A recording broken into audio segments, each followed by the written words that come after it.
Salut tout le monde! On avance au Québec, on avance. On avance vers quoi? L'identité numérique promise depuis le début de la pandémie. Donc nous y voici, chers Québécois, encore une fois ce matin, dans le Journal de Montréal. Je ne sais pas si c'est en date d'aujourd'hui, mais je viens de le publier. Ils admettent qu'ils vont utiliser la reconnaissance faciale au coût de 105 millions dans un projet de loi pour identifier tous les Québécois d'ici 2025. Mais on se souviendra qu'Éric Kerr avait dit que l'identification des Québécois serait prête en juin et que pour les comptes bancaires et cartes de crédit, en novembre cette année. Donc, il y a beaucoup de gens qui disent « Hey Jonathan, pourquoi t'as peur qu'ils checkent tes données? Tu es sur Facebook, tu es sur Instagram, tu es sur VK, tu es avec ton GPS, tu vas sur Google, tu utilises Internet. Pourquoi tu as peur? Tu te fais déjà scanner biométriquement par ta caméra ou par les empreintes biométriques sur ton cellulaire dans une banque de données. Pourquoi tu as peur que le gouvernement le fasse? OK, c'est simple. On le sait déjà que les compagnies privées vendent nos données. On sait déjà qu'il y a des gens qui sont piratés ou victimes de fraude d'identité ou harcelés par des piratages ou autres stratagèmes de récolte justement de leur information pour soutirer de l'argent ou des rançons, hein, des logis rançons, les logiciels rançons. Hein. Bon. Mais là, on se dit, OK, le gouvernement, pour la première fois, va prendre une mesure qui a été développée contre le terrorisme. On se souviendra que c'était ça le but, hein? C'était contre le terrorisme. Puis, tout ça, ça existe déjà.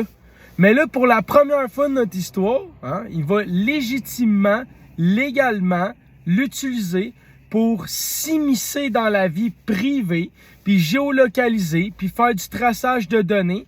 Mais si ça s'arrêterait juste là, au minimum, ce serait pas pire. Mais on sait où que ça va arriver aussi. Ça va arriver à un crédit social, ça va arriver à des limitations d'expression, ça va arriver à toutes sortes de choses comme ça qui va faire en sorte que indirectement, j'ai pas envie que ça soit dans les mains d'un gouvernement. Pourquoi? Parce que quand je regarde mon gouvernement, là, exemple, le ministère de l'Environnement, ou le ministère de l'Éducation, ou le ministère de la Santé publique, ou le ministère des Ressources, c'est toutes des big fails. L'éducation ne cesse de dégringoler. La qualité, on n'a jamais eu autant d'enseignants non diplômés.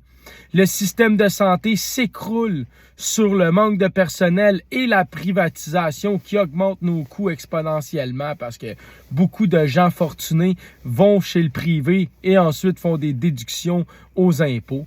Donc, quand je regarde l'environnement, on n'arrête pas d'hausser les taxes, mais en même temps, on hausse les normes de pollution. Donc, c'est incohérent. Ensuite, quand je regarde le ministère des Ressources naturelles, après 150 ans d'exploitation du territoire, on est endetté comme jamais. Il n'y a jamais eu autant de lacs pollués à l'algue bleue ou toute autre sorte de conneries du genre. Donc, indirectement, ils servent à quoi ce monde-là? Donc, de leur donner un outil de surveillance permanent avec un traçage de données complet sur mes déplacements, mon emploi du temps, puis ce que je dis verbalement aux gens autour de moi, non, ça m'intéresse pas. Surtout pas si en plus ils se donnent légitimement le droit de me noter avec un score social, parce que déjà on a un score de crédit. Donc si on combine le score de crédit plus le score social, hey, ça va faire mal tout à l'heure si tu parles croche ou tu te lèves en retard ou que tu manques un paiement. Hein? Donc on rappellera qu'en Chine, les gens qui manquent des paiements, qui se lèvent en retard, qui mangent pas bien, etc., qui parlent contre le parti, qui travaillent pas à temps plein, qui font pas exactement ce qu'on attend d'eux en tant que citoyens, ben ils perdent des points. Ouais. Donc un peu comme toi avec ton crédit social, tout dépendant de ton salaire, tout dépendant de ton employabilité puis de ta stabilité, ben on t'a donné un crédit qui revient pas mal indirectement au même. Donc, rajoute tout ce fardeau-là. Comment tu parles, comment tu t'habilles, comment tu penses, où tu travailles, qu'est-ce que tu fais, exactement tout ça, et plus encore, combiné à l'avenir de ton crédit social et ton crédit financier. Voilà pourquoi j'ai peur. Voilà pourquoi j'ai peur. J'ai pas peur de Facebook. Ils n'ont aucun pouvoir, ils peuvent rien me faire.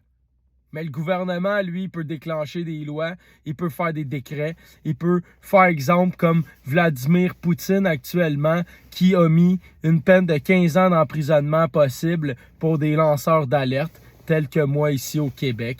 Donc, heureusement que je ne suis pas en Russie indirectement aujourd'hui, parce que si je dirais des lignes contre le parti, je risquerais 15 ans de ma vie. Donc, j'espère que tout le monde, on s'est bien compris. Oui, il y a une différence entre donner ma vie privée sur Facebook, me faire scanner, tracer par Google. Oui, on le sait. Mais la différence, c'est qu'ils ne pourront jamais me mettre en prison, puis ils ne pourront jamais rien faire contre moi dans ma vie privée et utiliser ces données autres que pour faire de la publicité, tandis que le gouvernement va s'en servir pour contrôler tous les aspects de ma vie. So 432 Hz, 72 BPM, je t'aime. Oui, toi. Puis j'espère vraiment qu'ensemble, on va savoir les ralentir, du moins peut-être les arrêter. Parce que quand on réalise qu'au Québec, on va être un des premiers en Amérique du Nord et dans le monde, j'ai vraiment pas envie d'être un précurseur de cette aventure immonde. So, encore une fois, du gros big love. Merci à vous autres. Puis même si je suis censuré puis qu'il n'y a pas beaucoup de gens qui écoutent, ben ça me dérange pas parce que moi, je fais ce que je peux pour passer le message. Puis j'espère vraiment que d'ici cet automne, les gens, ils vont prendre conscience que c'est ce qui est écrit dans toutes les religions du monde depuis des millénaires, puis qu'on peut pas laisser ça arriver. On peut juste pas laisser ça arriver. Donc, s'il vous plaît, continuez à militer. Salut tout le monde, bonne journée, je vous aime, merci.